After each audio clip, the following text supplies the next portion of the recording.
하반기에 나온 신제품 5가지에 대한 소개를 하려고 합니다. 가장 먼저 CM1942라는 KVM 스위치가 있는데요. 2포트 스위치고요.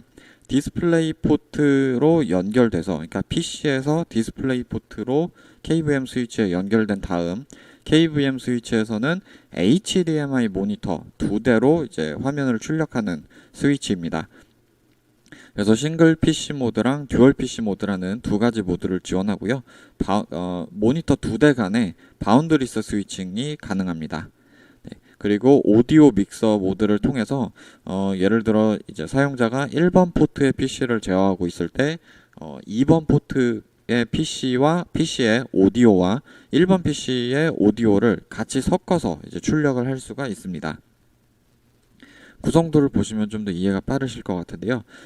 보시는 것처럼 DP와 USB 그리고 오디오로 이제 PC가 KVM 스위치와 연결이 되고요. 모니터는 DP가 아닌 HDMI로 이제 연결이 됩니다. 그리고 원격 포트 선택기로 포트 전환을 하실 수가 있고요. 앞서 말씀드린 싱글 PC 모드와 듀얼 PC 모드는 CM1942 제품이 모니터가 2대잖아요. 이제 모니터 2대에 한 PC의 화면을 이제 확장 화면으로 띄울 건지, 아니면 각 모니터에 각 PC 화면을 띄울 건지, 예를 들어 1번 모니터엔 PC 1번, 2번 모니터엔 PC 2번.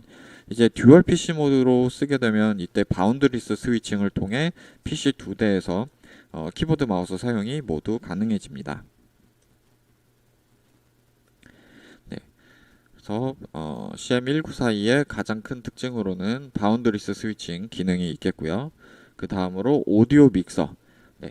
1번 PC를 사용하고 있어도 1번 PC의 오디오뿐만 아니라 2번 PC의 오디오까지 같이 믹싱해서 이제 들으실 수 있는 기능이라고 보시면 되겠습니다.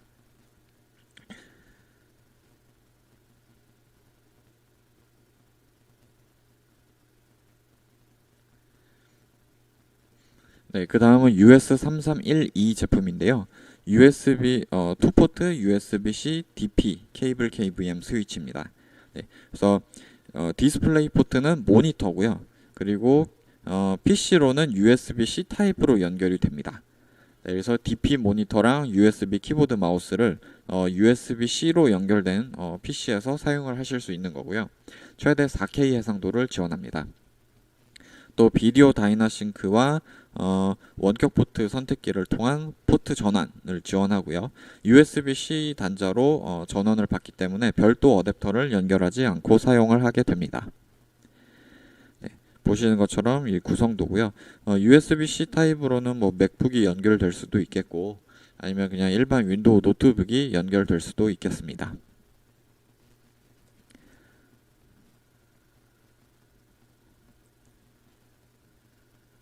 네. 그리고 KX9970이라는 제품입니다. 기존의 K2 시리즈랑 좀 비슷한 게 생겼고, 거의 뭐 같은 기능을 하는 제품이라고 보실 수 있겠는데요. 기존 K2 제품과 가장 큰 차이점은 5K 해상도까지 지원을 한다는 점이 있겠고요. 그리고 광 케이블로 이제 10기가비트 대역을 지원하는, 좀 이제 더 넓은 더 큰 대역을 지원하는 장비라고 보실 수 있겠습니다. 네, 이제 RJ45 그 랜 케이블, 그러니까 cat5 케이블로도 장비를 연결을 할 수 있고요. cat5 케이블을 사용하는 경우에도 10기가의 대역을 그대로 똑같이 사용하실 수 있습니다. 그리고 보시는 것처럼 광 케이블과 이제 cat5 케이블을 모두 연결할 수 있기 때문에 네트워크 이중화가 가능하고요. DC 전원도 연결할 수 있는 그 커넥터가 2개가 있습니다. 그래서 전원 이중화가 가능하고요. 그리고 스위치 포트 버튼이라고 있는데 이건 다음 장에서 바로 설명해 드리겠습니다.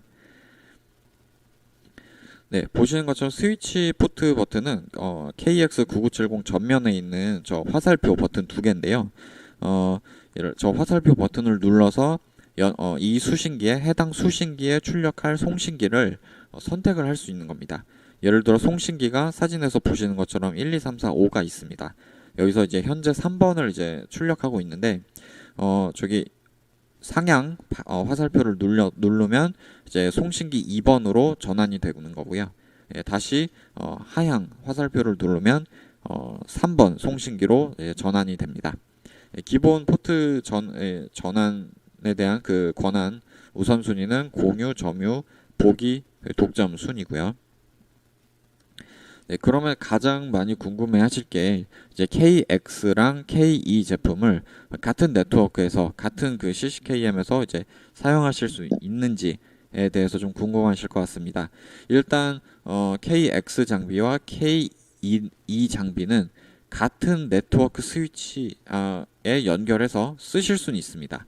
그리고 CCKM 같은 CCKM 페이지에서 KX랑 KE를 둘 다 같이 통합 관리할 수는 있습니다. 다만 CCKM 버전이 2.2.218 이상이어야 됩니다. 하지만 가장 보시는 것처럼 KX랑 KE 간 호환은 불가합니다. 이건 무슨 뜻이냐면 같은 네트워크에 연결할 수도 있고 같은 CCKM에서 관리를 할 수도 있지만 KX의 화면을 KE에 띄운다던가 아니면 KE 송신기의 화면을 KX 수신기에 띄운다던가 이런 부분은 불가하다는 겁니다. 네. 보시는 것처럼 이제 CCKM 2.2.218 이상의 버전으로 접속을 하시면 이렇게 KE와 KX를 따로 관리할 수 있게 이렇게 탭이 나눠져 있는 걸 보실 수 있습니다. 네, 세 번째 신제품은 SN3401입니다. RS232422485 시리얼 보안장치 서버인데요. 네트워크를 통해서 이 SN 장비에 접속을 한 다음에 SN 장비에 DB9으로 연결되어 있는 시리얼 장비에 접속해서 제어를 하는 장비입니다. 기존의 SN0108CO 뭐 이런 제품들은 이제 8대 이상의 그 시리얼 장비를 연결하는 장비였는데 이 제품 같은 경우에는 한 대라고 이제 보시면 될 것 같고요. 뒤에 또 설명드리겠지만 SN3401의 그런 파생 제품들이 몇 가지가 더 있습니다. 네, 최대 2대 시리얼 장비까지만 접속을 할 수 있고요. 또 기존 SN0108 CO 그 SN-CO 그 제품군과 마찬가지로 전원 이중화를 지원하고요. 그리고 이 장비 같은 경우에는 모델명 뒤에 P가 들어가는 제품은 PoE를 지원합니다. 그래서 별도 어댑터 연결을 할 필요가 없다는 아주 큰 장점이 있고요. 또 서지 보호 및 전자파 차폐를 통해서 제품 신뢰성을 향상한 제품입니다. 그리고 모드버스 게이트웨이를 지원해서 모드버스 TCP, RTU, ASCII 프로토콜 변환을 지원하는 제품입니다. 앞서 말씀드린 것처럼 SN3401 뿐만 아니라 그 파생 제품들이 여러 가지가 있습니다. 이 제품, 이거는 이제 모델명에 따른 특징을 확인하실 수 있는데요. 먼저 SN 장비는 이제 시리얼 콘솔 서버, 보안장치 서버라는 그 모델명 네임이고요. 뒤에 34, 이 숫자 가장 먼저 나오는 이 두 자리의 숫자는 앞에가 30이면 RS232만 지원한다는 것, 그리고 34면 RS232422485를 다 지원한다는 뜻입니다. 네, 이 뒤에 숫자 두 자리는 시리얼 포트 개수입니다. 그래서 01과 02가 있는데요. DB9 포트가 이제 하나가 있냐, 두 개가 있냐 그 차이고요. 그리고 맨 뒤에 있는 P는 앞서 말씀드린 것처럼 PoE를 지원한다라는 뜻입니다. 그래서 SN3401P라는 건 RS232422485를 다 지원하는 DB9 포트가 하나가 있는데 여기에 PoE가 지원된다라는 뜻으로 보시면 되겠습니다. 네, 제품 외관 보시면 더 이해가 빠르실 것 같은데요. 전면부에 이제 DB9 포트가 두 개가 있죠. 그러면 이 제품은 아마 뭐 3402거나 뭐 그렇게 될 거고요. 그리고 후면부에 보시면 PoE가 가능한 P 모델일 경우 PoE가 가능한 RJ45 단자, 그리고 전원 9V 전원 잭이 있습니다. 마지막으로 VM5404HA, VM5808HA입니다. 기존 제품인 VM5404H 뒤에 A가 하나 더 붙었는데요. 모델명만 바뀐 게 아니라 더 많은 기능이 추가가 됐습니다. 일단은 VM5404H 기본 제품과 동일하게 FHD 1080p 해상도를 지원하고요. 심리스 스위치 및 비디오 월을 지원합니다. 다만 밑에 두 개는 기존 제품에서 없었던 기능들인데, 먼저 VM51616H처럼 그 로컬 HDMI를 지원합니다. 비디오 월로 출력되는 그 HDMI 출력 외에 로컬 모니터링용 HDMI 출력을 하나 더 지원을 한다는 건데요. 이 로컬 HDMI 출력에는 각 소스의 미리 보기 화면을 띄울 수 있습니다. 그리고 이제 5404H는 HA는 4개, 그리고 5808HA는 8개까지 이제 소스를 미리 보기 하실 수 있고요. 그리고 오디오 디임베딩은 3.5mm 스테레오 잭을 연결할 수 있는 단자가 이제 지원이 됩니다. 그렇기 때문에 VM6809H처럼 특정 소스의 오디오를 이 스테레오 잭을 통해서 이제 오디오를 통해 출력을 하실 수 있게 됩니다.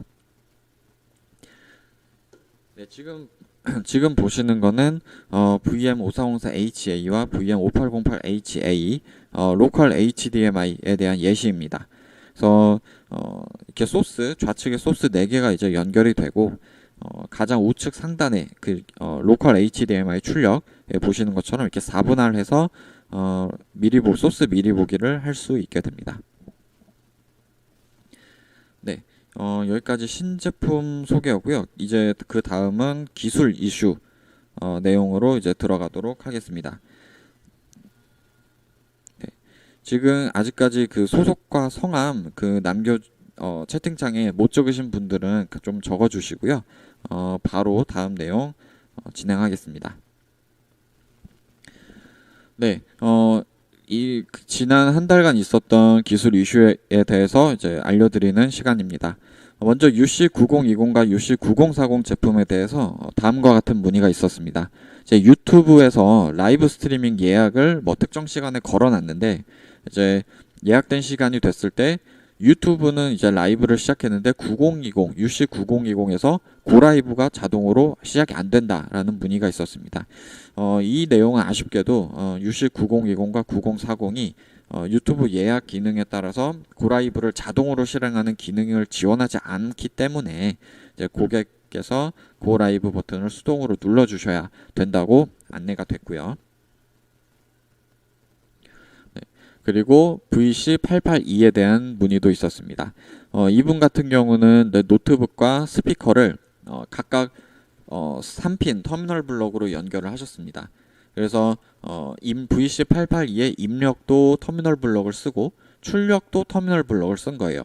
그래서 3핀 터미널 블럭을 이제 바이패스로 3핀으로 들어가서 코엑실로 나오거나 아니면 HDMI로 들어가서 이제 3핀으로 나오는 그게 아니라 3핀 투 3핀 바이패스로 사운드를 출력하고 싶어 하셨는데 이 경우에도 불가하다고 말씀을 드렸습니다. 왜냐하면 HDMI, 그러니까 디지털로 들어가서 아날로그로 나오거나 아날로그로 들어가서 디지털로 나오는 경우만 가능하기 때문에 이 부분도 좀 지원이 안 된다고 말씀을 드렸고요. UC9040에서 최근에 그 스트림 USB, 그러니까 USB 캡처 보드를 대신할 그런 가상 소프트웨어가 나왔잖아요. 이 소프트웨어를 통해서 UC9040과 노트북을 이제 연결해서 와이파이로 연결해서 공유할 수 있게 됐는데 이 스트림 USB를 이제 실행하고 비밀번호 그리고 아이디 이런 것들을 입력할 때 좀 장치를 찾을 수 없다라는 오류 메시지가 나왔다고 하시더라고요. 이거는 좀 사진을 보여드리면 이 USB 캡처 이 소프트웨어를 실행을 하면 다음과 같이 이제 새 스트림을 먼저 눌러서 추가를 하게 되고요. 새 스트림을 누르면 UC9040 장비가 이제 나타납니다. 그래서 다음을 누르면 여기서 이제 장치 이름, 사용자 이름, 비밀번호를 치게 되는데 여기서 이제 비밀번호를 사용자 임의로 이제 입력을 해서 추가를 누르시니까 마지막 단계에서 장치를 찾을 수 없다고 나오셨대요. 네, 이거는 비밀번호가 정해져 있습니다. 사용자 이름이 어드미니스트레이터고 비밀번호는 패스워드로 그대로 입력을 하시면 돼요. 그래서 이 부분도 이렇게 다시 안내를 드리니까 이렇게 입력하니까 잘 되셨다고 해서 해결이 됐습니다. 네, 그리고 이제 윈도우 11이 나온 지 좀 됐지만 여전히 이제 윈도우 11과 저희 A10 장비 간의 호환성에 대한 문의가 많이 들어오고는 합니다. 기본적으로는 여기 나와 있는 제품들 UH 도킹 스테이션 제품과 US3342 제품을 테스트를 저희 내부적으로 했고요. 결과는 윈도우 11 OS에서도 어떤 기능 이상이나 그런 것 없이 정상적으로 모두 동작됨을 확인했습니다. 그래서 다른 고객분이 이런 윈도우 11 OS와 호환성을 문의하면 이렇게 안내를 해주시면 될 것 같아요. 네, 그리고 이제 광 케이블 설치에 대한 부분인데요. 기본적으로 C700A 같은 이런 KVM 연장기는 cat5 케이블을 사용하는데 간혹 이제 설치 환경에서 기존의 광 케이블을 쓰고 있어서 이거를 광 미디어 컨버터를 통해 좀 변환을 해서 연결을 하고자 하는 분들이 가끔 계십니다. 이런 경우에 많이 문의를 주시는데요. 기본적으로 C700A 같은 그런 CE 시리즈 KVM 연장기 제품은 IP 기반의 제품이 아니라서 광 케이블이나 광 미디어 컨버터를 사용할 수가 없습니다. 네, 그렇기 때문에 이제 광 케이블이 중간에 들어가야 되면 아예 처음부터 광 케이블 연결을 지원하는 C680이나 KE6900을 사용을 하셔야 돼요. 이게 왜 그러냐면 광 미디어 컨버터라는 거 자체가 제품 자체가 네트워크에서 광통신이 가능하도록 이제 도와주는 장치입니다. 그렇기 때문에 오버 IP 네트워크에서 쓸 수 있는 거니까 이제 오버 IP를 사용하는 A10 제품의 RJ45 포트만 쓸 수가 있으세요. 근데 보시면 KA 모듈이나 CE KVM 연장기들은 오버 IP가 아니잖아요. 그렇기 때문에 RJ45지만 네트워크를 쓸 수 없는 RJ45입니다. 그래서 광미디어 컨버터를 쓸 수가 없고요. 다만 KE 시리즈 혹은 VE8900 같은 VE89 시리즈는 오버 IP 제품이니까 광미디어 컨버터를 쓸 수 있는 RJ45인 거예요. 예, 그래서 KE 시리즈나 VE89 시리즈에는 광미디어 컨버터 사용이 가능하지만 기존 C KVM 연장기나 KA 모듈 등에는 광 미디어 컨버터를 쓸 수가 없습니다. 네, 마지막 기술 용어 안내입니다. 채팅창에 소속과 성함 쓰지 못하신 분들은 꼭 다시 한번 좀 적어 주시고요. 기술 용어 다시 바로 들어가겠습니다. 먼저 다들 아시겠지만 인터레이스와 프로그레시브 방식이 있습니다. 이게 해상도를 나타내는 그 방식의 차이인데요. 인터레이스 방식과 프로그레시브 방식의 차이는 모니터를 가로로 질러가면서 화면을 표시하는 주사선의 차이가 있겠습니다. 예를 들어 인터레이스 방식은 홀수 프레임을 먼저 이제 출력을 하고 짝수 프레임을 그 다음에 출력을 하는 방식으로 이게 홀수 먼저 짝수 먼저 이렇게 프레임이 완성이 되는 방식이고요. 프로그레시브 방식은 그냥 가장 위에서부터 순차적으로 한 번에 이제 프레임을 완성하는 방식입니다. 요즘은 대부분 프로그레시브 방식을 쓰고 있고요. 그 다음은 라이브 스트리밍입니다. A10 비디오 매트릭스 제품 중에서는 VM3200과 VM3250 이 두 가지 제품에서 라이브 스트리밍 기능을 지원하는데요. 비디오 매트릭스 스위치의 웹 GUI에서 특정 소스의 비디오를 라이브 스트리밍으로 송출을 할 수가 있습니다. 그래서 보시는 것처럼 이런 유튜브 화면에서 특정 소스를 미리 보기 하듯이 이제 쓰실 수가 있는데요. 오디오는 지원을 하지 않습니다. 이거는 왜냐하면 비록 유튜브로 이제 송출을 하는 거긴 하지만 기획 의도, 설계 의도 자체가 그냥 사용자가 이제 화면을 미리 보기 하기 위해서 이제 만든 거기 때문에 오디오까지는 어떤 브로드캐스트를 하기 위한 그런 기획 의도가 아니기 때문에 오디오까지는 전송되지 않습니다. 네, 이것으로 오늘 교육을 마치